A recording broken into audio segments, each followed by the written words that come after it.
अस्सलामुअलैकुम। आज हम एक बहुत ही इम्पोर्टेंट टॉपिक के साथ स्टार्ट कर रहे हैं। आज हम अपने डिस्प्ले एलसीडी जो हमारा सिस्टम होता है वो चलते चलते बंद हो जाता है,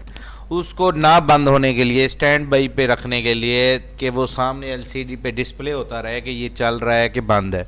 तो सबसे पहले आपने क्या करना है, राइट क्लिक करना है, पर्सनलाइज में आ जाएंगे और ये स्क्रीन सेवर के बटन पे क्लिक करेंगे और उसके बाद ये नन लिखा हुआ है, इस पर 3D टेक्स्ट कर देंगे और सेटिंग के बटन में जाकर ये विंडोज 7 का नाम हटा के अपना नाम लिख देंगे, अली कंप्यूटर और TCHER, अली कंप्यूटर टीचर, और इधर से स्लो कर देंगे, rotate slow, size large, okay कर देंगे